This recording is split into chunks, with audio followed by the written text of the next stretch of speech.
Hey guys, I've got a video for you today that I have been promising you for a while, and I was going to hold off on doing this because Natasha Denona is coming out with yet another 5-pan eyeshadow palette, the Coral palette, and when I'm filming this, it's going to be coming out tomorrow. So I was gonna wait, and then I thought, let me just do it. It's never gonna be a good time. She's always releasing eyeshadow palettes. So let's go ahead and rank my Natasha Denona palettes. I have 14 of them all together. So I have most of the larger ones. I have 4 or 5 of the 5-pan ones, and then I have a couple of the minis. So we're gonna be ranking all of them. It's just gonna be a nice big mishmash of all of them.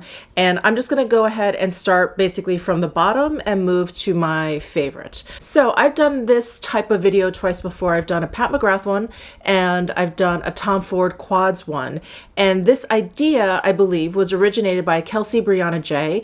Definitely check out her channel. Absolutely love her. But the first time I saw anyone do this was her. So I want to credit her with giving me this idea. So let's go ahead and rank my Natasha Denona palettes. We are going to start with a mini, and this is the mini Lila palette. And I don't hate this palette at all. In fact, I really enjoy all of her palettes. So this was a bit of a challenge to do, but I just never reach for this. I never ever reach for this. This is a great kind of lay down on your lid or use as a very light transition. This is like a very metallic gold. Like these two colors, very redundant, can be found several times over in her other palettes. They're fine, and I know people talked about the quality of this mini palette not being up to par with her other palettes. I don't think it's that far off. I mean, I don't think like this little palette is like total trash, but it probably isn't quite as good as a lot of her other palettes. So this one is number 14. So before I jump to number 14, I just want to explain that this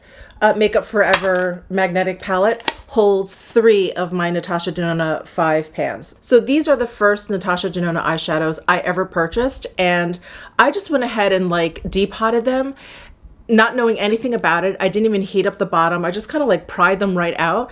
And it was just total beginner's luck because I think I posted it to my Instagram at that point. So many people asked me like, how did you do it? Her shadows are so soft. You know, I tried it with one and it cracked. And I was like, I don't know. I guess I was just really lucky because I just, like I said, I just pried them right out. So anyway, that's what we're looking at here. This is number 2, this is number 4, and this is number 8. So in number 13 spot is this number 2 5-pan. I just purchased this because I thought the colors were really pretty. This was a time when I didn't really have like my bearings on what I personally really liked in eyeshadow, what looks good on me. And so this color story is just a little bit too blasé for me. This color is really beautiful, but then you have like a very similar kind of situation going on here. So these shadows perform beautifully. They are very beautiful shadows, but I just don't really reach for this 5-pan very often. So this is my number 13 pick. Number 3, sadly, is this Tropic Palette. So I did not have as many problems as I think most people had with this palette. I did definitely develop hard pan, you can see it, hard pan on these metallic shadows, but these shadows still performed really nicely for me. Like I didn't really have a problem with them. Even though they developed hard pan, they were still really pigmented. I thought they looked nice on the lid. They were a little bit difficult to pick up, but as long as I used like one of my Sonia G builder brushes, it really wasn't a problem. My particular issue with this palette is that this entire bottom row are just, I don't know, colors that I just don't reach for very often, especially like this Laguna and this, what color is this, Xena? These very kind of like pastel-y, like white base colors, I just don't think look very good on me. But I really enjoyed the top 2 rows of this. I actually really like these 2 shadows. These 2 are almost like a sheer kind of like duochrome color. Really pretty. I actually really love this limoncello color. But overall, I just don't reach for this palette often. When I first purchased it, I would take it out and use these like more neutral colors. But since then, I've you know, accumulated so many more Natasha Denona palettes that have a lot of great like transition shades and neutral shades. And so this has definitely fallen to the wayside. So unfortunately, the Tropic palette is number 12 on my list. So number 11 and number 10 are the two other 5 pans in here. So this is number 11 for me, and this is number 10. This is one that I definitely probably have reached for a little bit more often, but I just enjoy this color story so much. Overall, I don't reach for these 5 pans very often at all. They're in this magnetic palette that I have kind of tucked away, and I just really never think of them, but they are really beautiful. I really like this color story. I feel like this is one of those really beautiful color stories that just has that little pop of warmth in there, and I love it. And this one I just think is really unique. I love the olive, and then I love this kind of like peachy gold duochrome in there, and then these are absolutely stunning. So as much as I love these, I just don't reach for them that often. I think probably because I depotted them and put them in this magnetic palette, unfortunately, but I do like them. But this palette number 4 is 11 on my list, and this palette number 8 is number 10 on my list. All right, this is number 9 on my list, and I feel like people are going to be up in arms about this, but this is number 9 for me. This is the Sunset palette. I love this palette. I think it's a wonderful palette. I think it performs beautifully. I think it's so stunning. And I remember when this palette first came out, it was like, oh my, like people could not get enough of this color story. This was like at the peak of when the warm eyeshadow palette was like, you know, at its most popular. And I love it. Like I love all of these shades. I love, you know, this gold in here, this gold in here. But the reality is I just don't really use like this red, this yellow, this orange, this orange. There's just a lot of this one even. There's just a lot of colors in here that are just a little too va-va-voom for me. They're just a little bit too warm and rainbowy. And so, you know, I loved it when I first got it. But again, it's like since I've accumulated more Natasha Denona palettes, I've used this less and less. I think of this less and less. And probably because I reached for this palette and I would use some of the more neutral shades in here. And I have more neutral shades from Natasha Denona now. So anyway, this is number 9 on my list. All right, number 8 on my list is the Star palette. I really love this palette because the color story speaks to me. It is definitely of the more neutral variety. And then there are some of the fun kind of Natasha Denona metallics in there. And so this was a palette that I loved a lot, that I used very often. I think the quality of the shadows is there. I think they perform really nicely. My one complaint about this is that her metallic shadows were really chunky, and those definitely had a little bit of fallout. You had to be very careful in applying them. You could probably even tell by how dirty this palette is. So that was a little bit of a turnoff. I think she has definitely improved her metallic shadow formula since this one, but nevertheless, I do really enjoy the Star palette. So this one is number 8 on my list. All right, and for number 7 on my list, this is the Leela palette. This palette is so beautiful. I really enjoy this palette. I think this palette is very hard to categorize. It's not exactly a cool tone palette. It's not neutral. It's not exactly warm. And I know the story of this palette is kind of based around purple. There's obviously quite a few purples in here. These all seem to have a very kind of cool purpley mauvey undertone. But when I look at this palette, I don't think, oh my gosh, like it's just like purple. It's just like all I see is purple, because there are so many other colors that complement it that you can get so many different looks out of this one. And for some reason, I just find this one a lot more, I don't know, a lot more wearable for me versus like the Sunset palette, which had such really bright, bold colors. This is more muted, I guess you could say. This is definitely on the more muted side. And I just love this one. So this one's number 7 on my list. All right, so for number 6, I have the Mini Nude palette. This one I really love. This is a great travel buddy. This one it's an appropriate kind of eyeshadow palette for many occasions, for, you know, every day, for the professional setting, for daytime. Like, it's just a great handy little palette. And I found the quality of this Mini Nude palette to be great. I found it to be definitely on par with her larger palettes, and I know that's been a major complaint with her mini palettes. So I just love this one. You guys know I'm pretty basic when it comes to eyeshadow palettes. I like to spice it up every once in a while, but this is really just in my comfort zone and in my wheelhouse, and something that I grab for often and definitely for travel. So this is the mini nude palette in number 6. All right, so for my top 5 palettes, I felt like I was playing like a shuffle tile game with these 5 palettes. Like all of them I felt like were, I don't know. I kind of had to keep rearranging the order of my top 5. So anyway, this is what I landed on. Number 5 is the Safari palette. I love this palette. This is her all matte palette. I think the quality of the shadows are really great. I love the color selection in this palette. It definitely, when I first saw it, I was a little like taken aback because, you know, I always think like, oh, well, if I made an all matte palette, like, are those the colors that I would pick? No, definitely not. But I think that's what I love about Natasha Denona's palettes. They're always unexpected, and I come to love them so much because it's like, oh, like they end up making more sense the more you use them. And this one is, obviously it's great on its own. You can make a lot of different eye looks with this, but this has been a great kind of fill in the gap kind of matte eyeshadow palette for me because these shades are very unique, very, very unique. Very rarely do you find these tones in other palettes. And I'm not saying that there aren't dupes out there. I'm sure there are. But generally, if you get a larger palette and there are mattes in there, you have the basic ones. You have like the brow bone highlight, the transition shades, maybe a matte black, you know, so that you can do liner or deepen up any other color. You know what I mean? Like they're always kind of like the standard ones, or it's going along with some sort of color story. So they kind of need to like fill in with some of the similar undertones. This is a complete deviation from that. These shades I just find to be, you know, really, really unique. Very, very unique. Like this, I thought, oh, it's just a navy blue, but there's a little bit of, I don't know, do you see it? It's not quite as cool as like a really dark navy. There's like a teensy bit of green in there. And same with this rhino color. It's gray, but it's kind of a warm gray.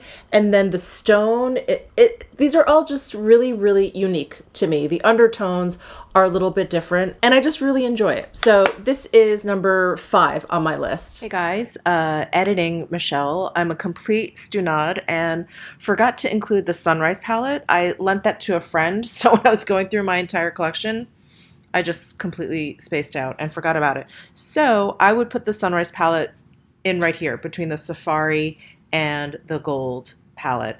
And I love this Sunrise palette, and I think I mentioned it in my last month's favorites, that I didn't mention it in my favorites because it's just not a palette that I reach for very often. The color story just isn't one that I use like on an everyday basis, but I do really, really appreciate that palette. I think the color story is really pretty. I think the quality of the shadows is actually like nicer than a lot of the other palettes, especially her mattes. Her mattes tend to be very, very creamy, and I don't think that they're very beginner friendly. I think when shadows are a little bit like more powdery, not dry, but just a little bit more powdery, like easier to move and blend, I think those are a little bit more beginner friendly. And I find her like matte shadows in this Sunrise palette to just blend like a little bit more easily. They're just a touch more powdery than her like creamy mattes in all of her other palettes that I have found. So anyway, apologies for this really random, recording here, but I just wanted to throw that in here. So anyway, all the numbering is screwed up now, but I would stick the Sunrise palette in right here between Safari and Gold palette.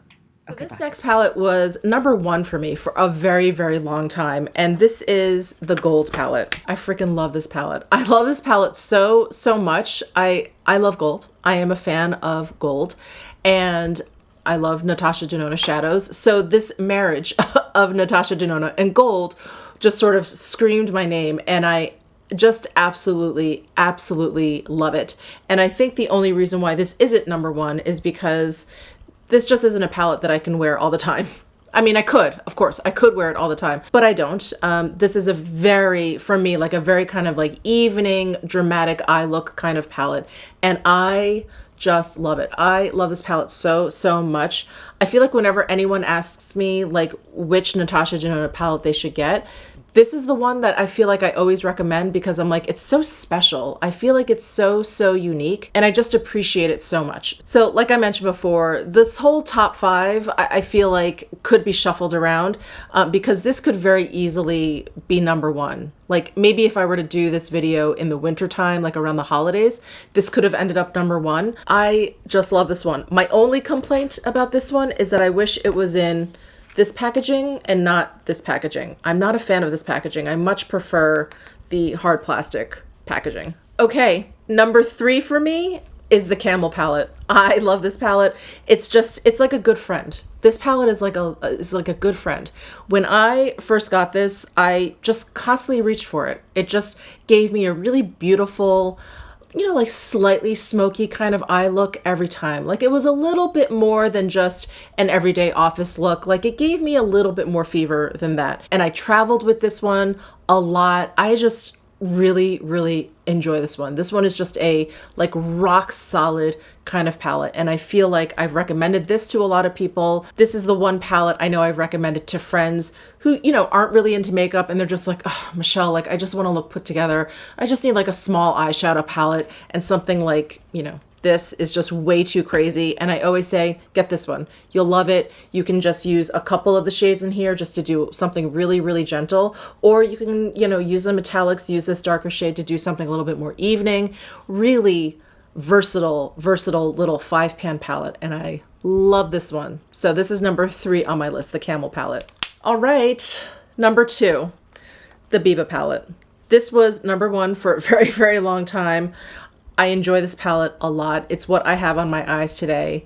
I absolutely love this palette. I just feel like it's a great everyday palette. And despite looking at this palette and thinking, oh, I'll just kind of get the same look every single time, I don't. I feel like I'm able to create several different looks out of this one palette that seems to have a very kind of tight color story. It's really great. I feel like this is a palette that's composed of 3 of her 5 pans. Like we have more of a warm golden 5-pan palette here. We have one that is a little bit more neutral in the middle here. And then we have a cool toned down here. And I feel like if you just, you know, wanted to keep it simple, you could just kind of stick to each row and you would come up with a decent look, and they would all be very different, as you can see. There's only 3 metallic shades, but I think in terms of doing like a neutral eye look, she's covered like all the metallic shades you would need. This one has like a little bit of a peachy kind of, again, like a little bit of a cooler, more neutral undertone. This one has like a nice kind of like champagne golden undertone. And then this one is like a coppery, dramatic kind of metallic. And I feel like that's pretty much all you need. If you need to brighten up your inner corner, you have something. If you want to dab something onto the center of your lid for like a little highlight or halo action, you have that. And then you have this for something a little bit more dramatic. I just think that this palette is, it's well thought out. It's really beautiful. I think it works for a lot of different skin tones. It works for many different occasions. And I love it. I love this one. So that is number 2 on my list. Number 1 on my list, you guys, I know you guys guessed it because this just appeared in my favorites, but this is the Natasha Denona 28-pan eyeshadow palette in green brown. What can I say? What can I say that I haven't said?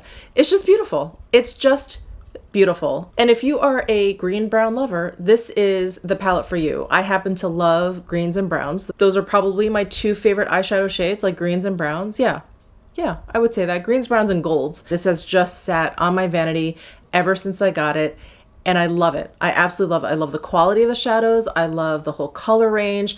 I love that there are plenty of greens in here, but I don't feel like this is a palette that like I'm intimidated to use, or there's only colors in there that, you know, I would use every so often. These are all, for me, very like workable greens. You know, they're not like bright Kelly greens, and I love it. And they just kind of like flow right into the browns here. There's like a nice, beautiful gold there for all you gold lovers out there. Then we have like greenish browns, like just, this just really, really, really speaks to me. This is like definitely a personal favorite of mine, of Natasha Denona's, of like all eyeshadow palettes in general. I just love it. Absolutely love it. So this one is number 1 for me. All right, so I hope you enjoyed this video. I can't wait to get the Coral 5-pan palette. When you watch this, I probably will have already purchased it, but I won't be able to review it or make a video on it until I am back from New York. So stay tuned for that for sure. Subscribe down below if you would be interested in seeing a review on that palette, and give this video a thumbs up if you enjoyed it. Let me know what your favorite Natasha Denona palette is down below. I would love to hear from you, and I'll see you in my next video.